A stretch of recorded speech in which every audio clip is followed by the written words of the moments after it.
లోక్సభ మాజీ speaker GMC Balayogi వర్ధంతి సందర్భంగా ముమ్మడివరంలో నివాళి కార్యక్రమం నిర్వహించారు.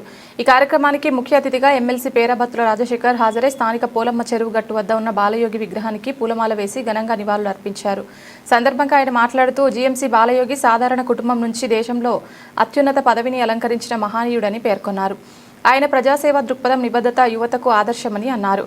ప్రజల సమస్యల పరిష్కారంలో ఆయన చూపిన కృషి చిరస్మరణీయమని కొనియాడారు.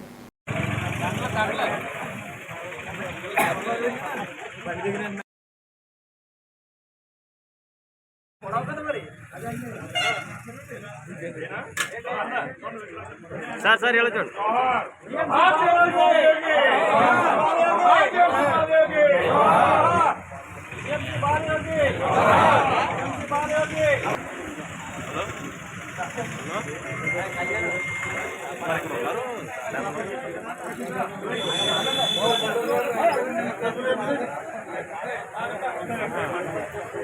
సార్ చేశారండి సార్.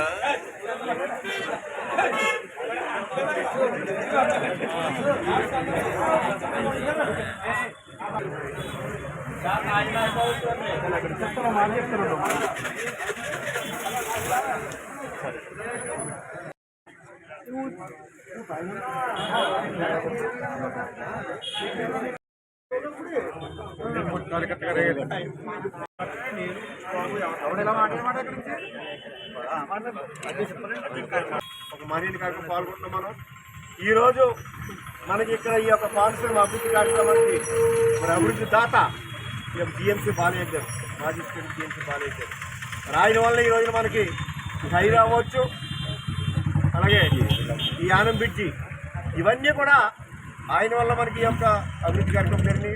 ఎందుకంటే అటువంటి నాయకుడిని మనం చాలా తక్కువగా చూస్తాం. ఎందుకంటే ప్రతి వ్యక్తిని కూడా పేరున గుర్తుపెట్టుకుని పిలిచే వ్యక్తి జీఎంసీ బాలయ్య గారు. మరి అటువంటి వ్యక్తి మనకి నిజంగా మన మధ్య లేకపోతే మనం గుర్తుంటున్నాం. నిజంగా ఆయన ఇంకా ఉంటుంటే ఇంకా మనకు కోనసీమే కాదు, ఇవాళ ఆంధ్ర రాష్ట్రం ఇంకా ఎంతో అభివృద్ధి వచ్చే పరిస్థితి కాదు.